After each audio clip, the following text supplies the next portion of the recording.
tuzamura Imana icyubahiro. Haleluya, haleluya, amen. Yesu ashimwe cyane. Abayumbe batubabarire, ntabwo dutinda, turafata umwanya mutoya kugira ngo tubahangure ukomeze umunezerwe. Ko nabonye umunezero wagize pressure cyane, wagize pression mu buryo ko ucecekesha biri kugora, kandi niko bimeze. Ariko ntabwo dutinda, murakomeza kandi turabyumva. Ndashima Imana ku bintu bibiri.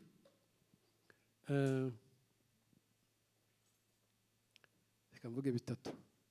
Ndashima Imana ko abayumbe badusharikishije muri iyi gahunda, batwegereje kugira ngo tuzabane, kandi bitari uyu munsi gusa, ni mu bihe biri imbere. Imana ibahe umugisha cyane. Ikindi cya kabiri, ndashima Imana ko namenyereye hano Siyaru. Bwana sifiwe. Kiyagera nazaga numva ntazahamenyera. Nakundaga kwicara hariya, kandi hano muri urusengero niho nasengeraga. Ariko nararebaga, namaje kuhagira ntaragira gahunda yo kubatura, ngo bukengira gahunda yo kubatura, ariko nkabona bizangora kuhamenyera. Nkabona n'urubyiruko, kandi uyu ni umujyi ukomeye burya. Nkabona n'urubyiruko rusobanutse, nkumva bizangora kuhamenyera. Ariko ndashima Imana ko nahamenyereye. Amen. Kandi umuntu ukuze kumenyerana n'urubyiruko burya ntibyoroshye. Ubuzima bwanjye bwose nabumaze nigisha muri kaminuza imyaka 26. Abasore twarakoranye, ariko dukorana n'urubyiruko. Ndi umwarimu n'abari abanyeshuri, ariko ni nawe nasengeraga. Nawe nakirijwe neza muri kaminuza i Butare. Ariko hari ukuntu abantu bakuze n'abato ibitekerezo bishaka nko gusigana. Ariko ndashima Imana ko Imana yampaye kugira ngo hano mpamenyere. Amen. Ubu narahamenyereye. Bwana sifiwe.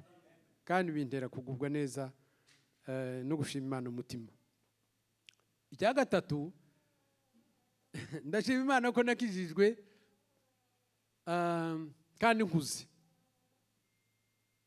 Amen. Ubu ndi mu kugenda ngatekereza abagenzi banjye aho nabasize, nkumva binteye agahinda kenshi.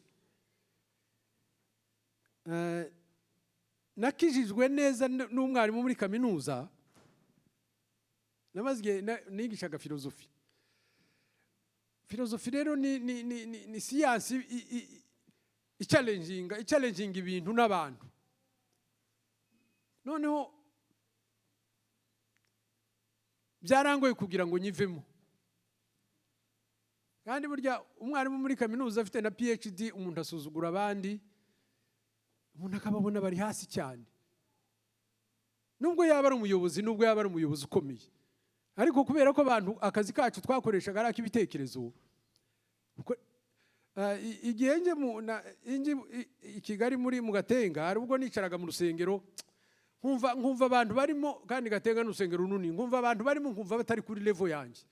Satani iyo yashatse kungerageza niko yambwiraga, nkumva batari kuri level yanjye. Nkumva level yanjye n'abandi barimo tureshya, dusanga ibitekerezo by'amacriticism. Ariko Imana ishisha bugufi, ingeza hasi kwitapi. Amen.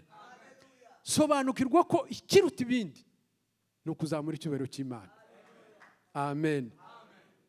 Kandi icyubahiro cy'Imana kigomba kumanura icyubahiro cy'umuntu kikakisa hasi, umuntu akumva ko ari ubusa.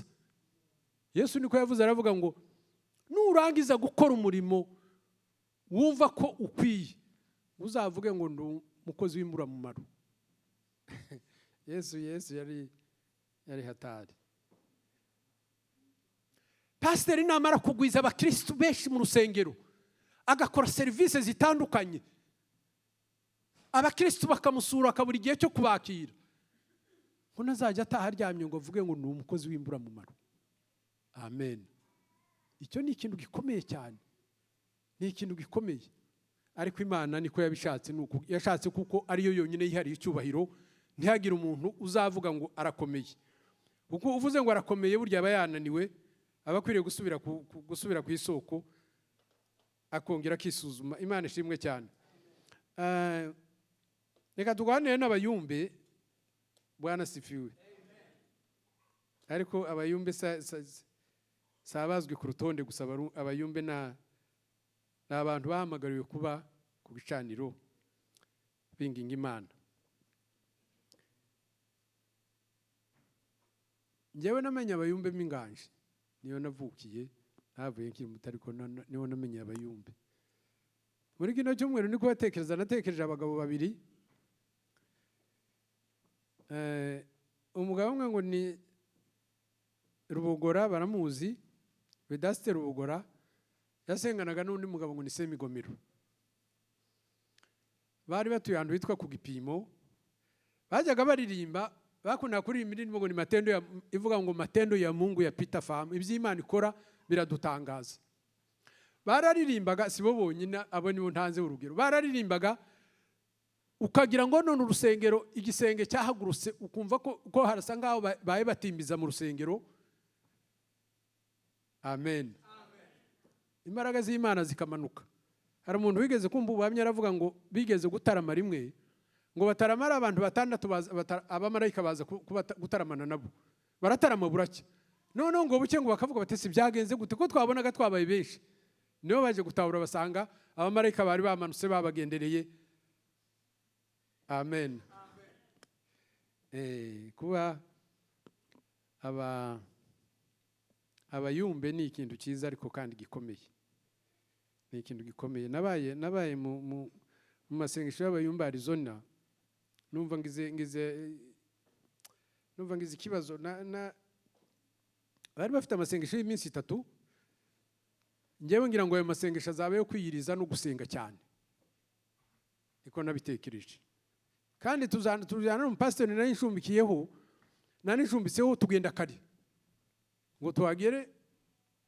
Wari uyoboye yarahagurutse ahaye ikaze abari barimo, abwiye umucuranzi ati najya ari imbere. Umucuranzi aracuranze, babyina igisirimba. Umubwiriza butumwa yagiye kuvuga atinze, ngira ngo hari mwari muhara abayumbe ba hano bari batumiye na pasiteri Rutayisire. Iminsi 3 nabonye badasenze, habaye amahugurwa ariko kandi haba no kunezerwa, ariko barasirimba, ariko mbona badasenze. Numva ngize ubwoba, numva ngize agahinda, numva ndababaye. Simbabeshye, numva ndababaye. Navuga ndetse babayumbe nari nzi ba Rubogora naba. Bwana sifiwe. Na Rutayisire yarabibabwiye ati gusirimba siko gusenga. Bwana sifiwe. Simvuga ngo nanjye murabizi, twabivuganye na David, nanjye nkunda gusirimba. Kandi iyo nasirimbye sinzi kwiramira. Oya. Iyo umuntu yanezerewe ntamenye kwifata, ntamenye kwiramira, ntamenye icyo yakora. Umwuka aramukoresha. Ariko agomba kuba no gusenga. Reka dusome ijambo ry'Imana.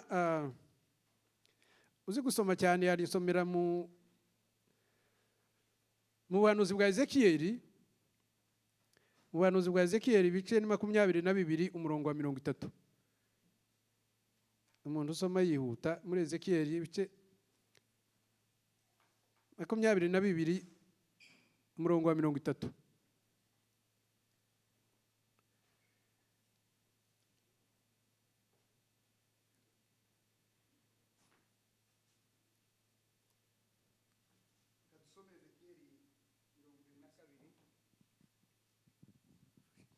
Mirongo 22 no kuri 30. Aravuga ngo kandi nashatse umuntu muri bo wasana inkike ngo ahagarare imbere yanje mu cyuho, ahagarariye igihugu kugira ngo ntakirimbura, ariko ntawe nabonye. Amen. Ongera usome mu rwandiko Pawulo yandikiye Abaroma. Urwandiko Pawulo yandikiye Abaroma ibice 8 no kuri 11.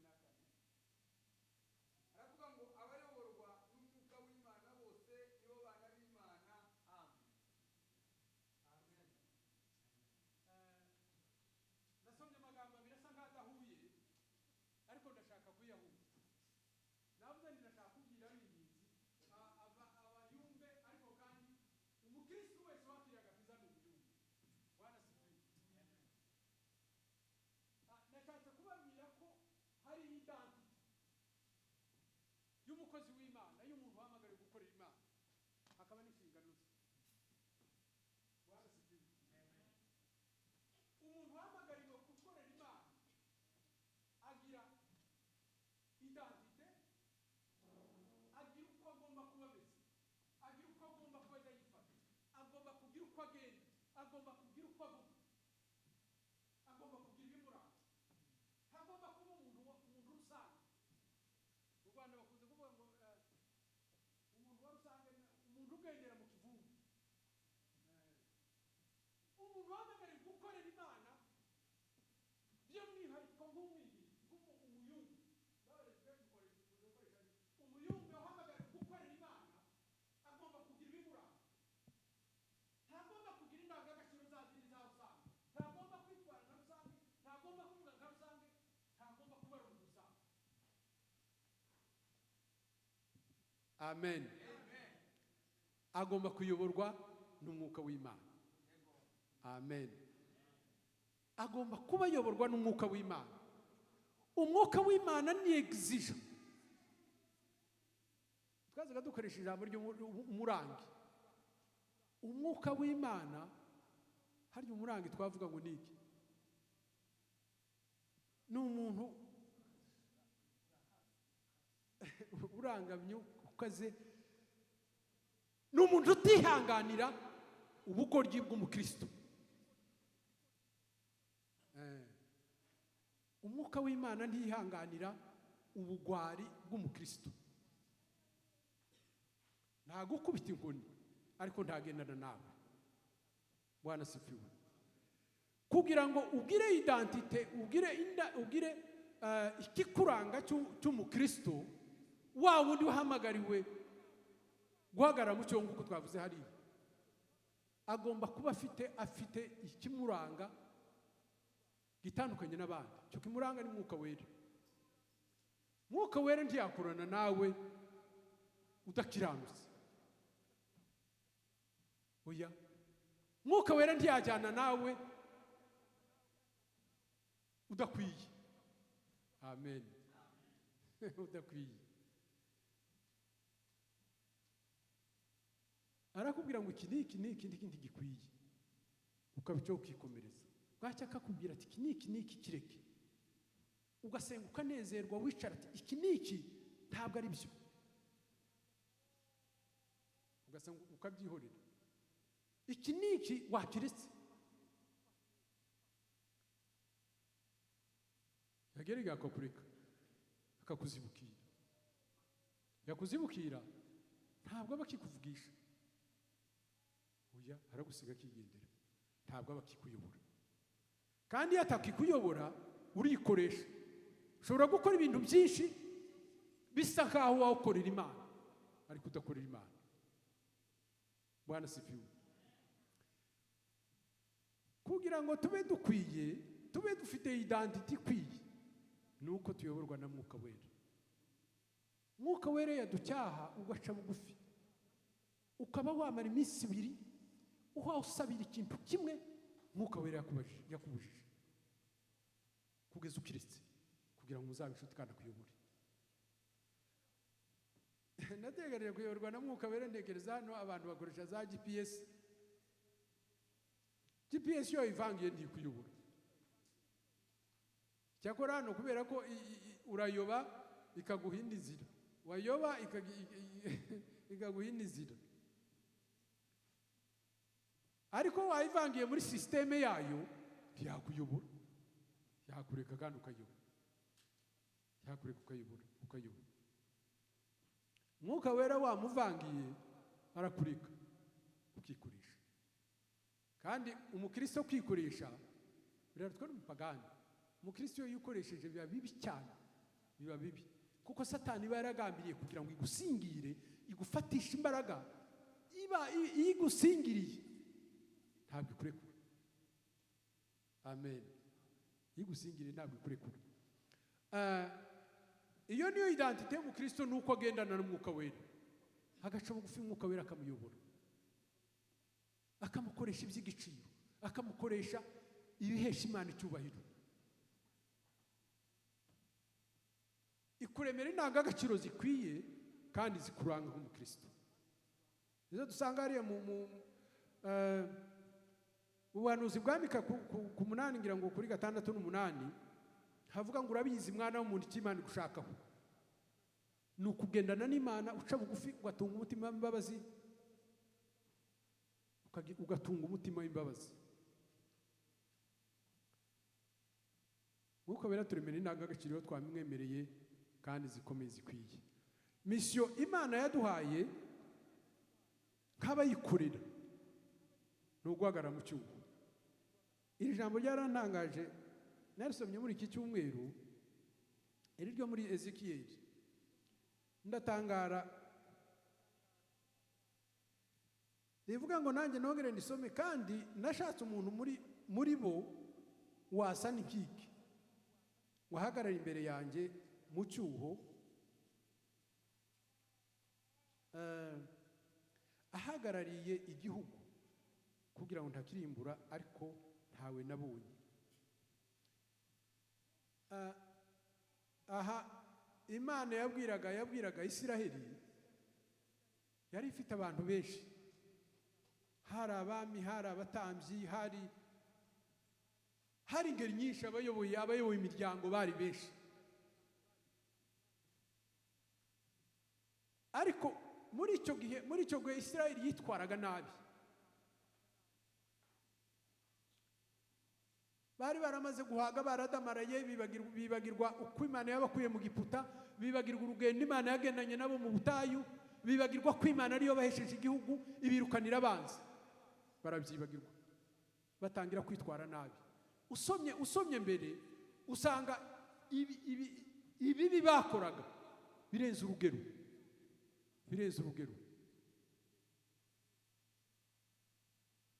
Noneho birakaza Imana batuma abahanuzi baricecekera. Imana ibwira Ezekiyeli ngo agende ababwire ko yashatse umuntu wahagarara mu cyuho kugira ngo yingingire ubwoko, yaramubuze.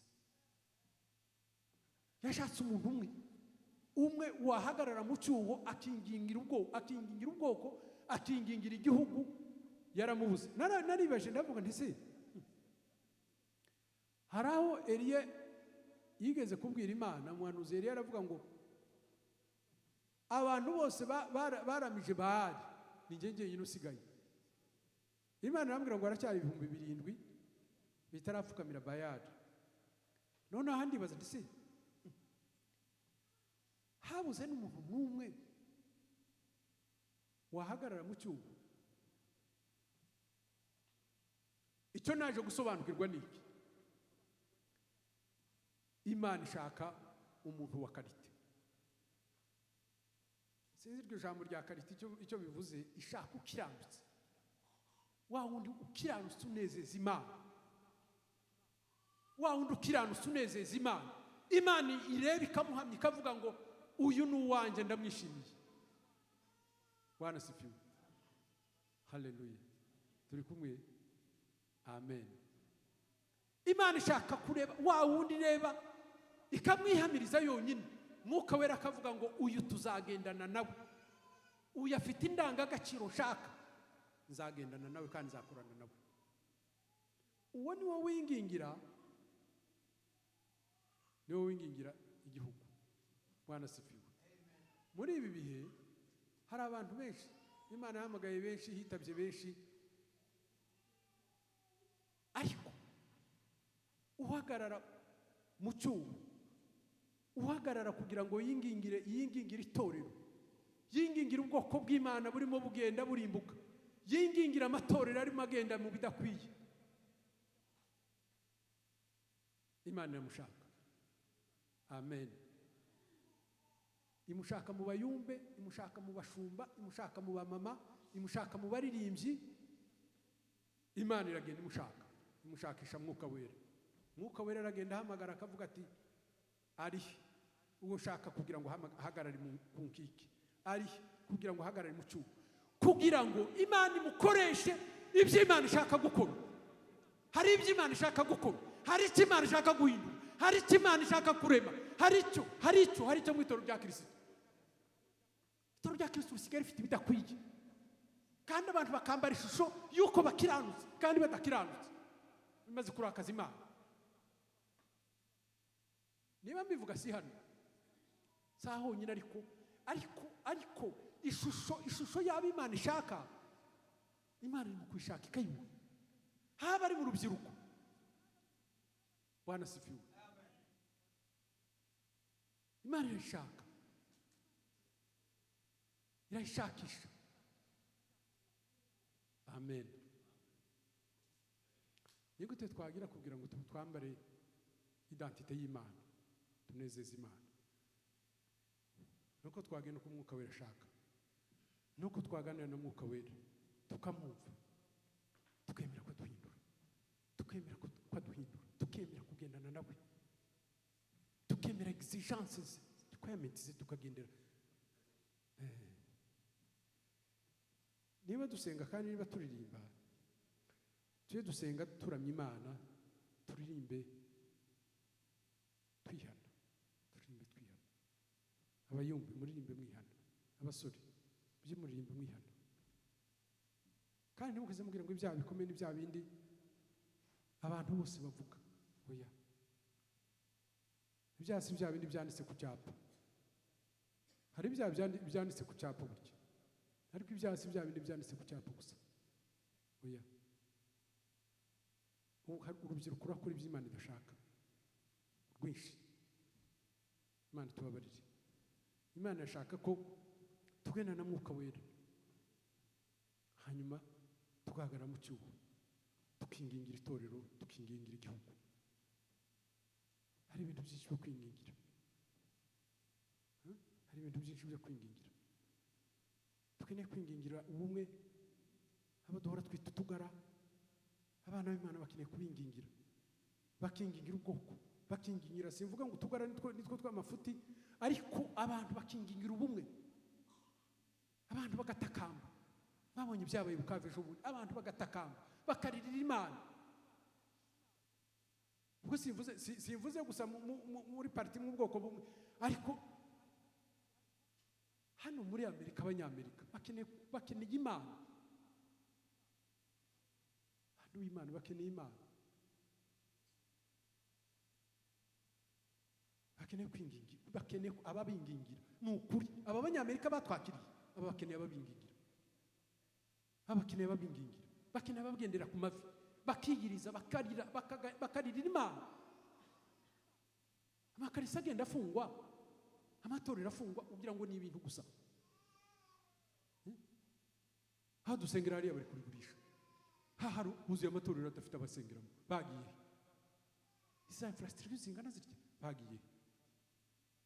Tugomba kubingingira, tukabagendera ku mavi, tukabasabira nubwo tutabazi. Turabazi dusangiye igihugu. Imana ibane natwe kandi tuyobore mu buntu bwayo, ituyobore mu byo tugomba gukora, ituyobore muri identite dukwiye kugira nk'abakristo, kandi tuyobore muri mission tugomba kuzuza nk'abahamagawe n'Imana. Imana turinde kandi tuyobore. Amen.